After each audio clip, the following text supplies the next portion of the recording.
မင်္ဂလာပါကျွန်တော်ဒီနေ့မှာတော့ကိုတွန်းအားပေးဖို့အကောင်းဆုံးနည်းလမ်းဆိုတဲ့အကြောင်းအရာလေးကိုညှောက်ပေးလိုပါတယ်ကိုယ့်အတွက်အကျိုးရှိမဲ့ຢာတွေအတွက်ပေါ့နော်ကိုယ့်ရဲ့လှုပ်ချင်စိတ်ကန်ချင်စိတ်ကိုအမြဲထိန်းထားခြင်းနဲ့ဘယ်လိုလုပ်ရမလဲပေါ့နော်ဂျင်းပုံမှန်သွားခြင်းစိတ်ရှိဖို့စာပုံမှန်ဖတ်ခြင်းစိတ်ဖြစ်ဖို့ပတ်စံပုံမှန်စုပြည့်ဖို့ပေါ့နော်စသဖြင့်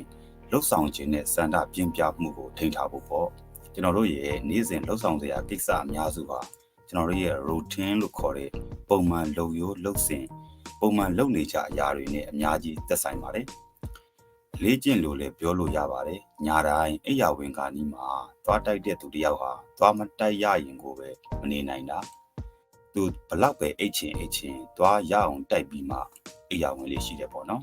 ။ဂျင်းပုံမှန်သွားရတာအသားကျသွားတဲ့သူကဂျင်းမသွားရရင်မနေနိုင်တော့တာ။ဒါကသူ့အတွက်ပုံမှန်လုပ်ရိုးလုပ်စဉ်ဖြစ်လာတယ်ပေါ့မတိစိတ်သေးကိုဒီအလေးကျင့်ရိုက်ထည့်ထားတဲ့အခါမှာမတိစိတ်ကအချိန်တည်းရင်အော်တိုအလုပ်လုပ်ပါတယ်လူမှာတိစိတ်ရဲ့မတိစိတ်ရဲ့ဆိုပြီးတော့ရှိပါတယ်တိစိတ်က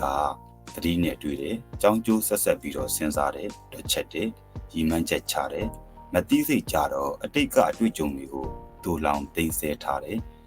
ကိုယ့်ရဲ့အမှတ်ရစရာယုံကြည်မှုတွေခံစားချက်တွေတန်ဖိုးထားမှုတွေ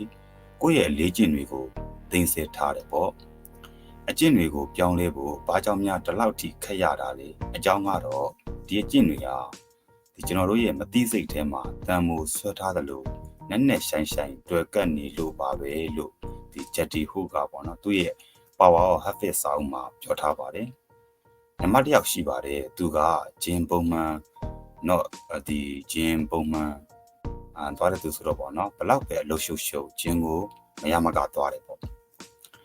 ခါတလေမှာတော်ရုံကိစ္စရှိလို့စုံမဲ့ဆိုရင်တော့မှသူအားကစားလုံးမဲ့အချိန်နဲ့လွှဲပြီးတော့စုံရတယ်ပေါ့နော်ဂျင်းကစားတာကသူ့ရဲ့လုံရိုးလှုပ်စင်အလေးကျင့်ဖြစ်နေတော့မလှုပ်ဖဲနေဖို့ခတ်သွားတယ်တဲ့တချို့ဆိုရင်လည်းဒီငွေစုတဲ့လေးကျင့်ကောင်းလေးတွေလှုပ်ထားတော့လာကုံတာနဲ့ဒီငွေမစုရရင်နေမရထိုင်မရဖြစ်သွားတာမျိုးသူ့ရဲ့အသုံးစရိတ်ကိုတောင်စုစရာရှိတာစုပြီးမှဒီဘယ်လိုရမလဲဖယ်ထားလေရှိတယ်ပေါ့နော်ဆိုတော့သူများက motivation ပေးမှထားလုပ်တာတဲ့ကိုယ့်ဘာသာကိုလုံရိုးလှုပ်စင်တစ်ခုအနေနဲ့ဒီအလေးကျင့်တစ်ခုအနေနဲ့ပေါ့နော်ဒီစောက်ထားတာကဟိုကောင်းပါတယ်ဒါက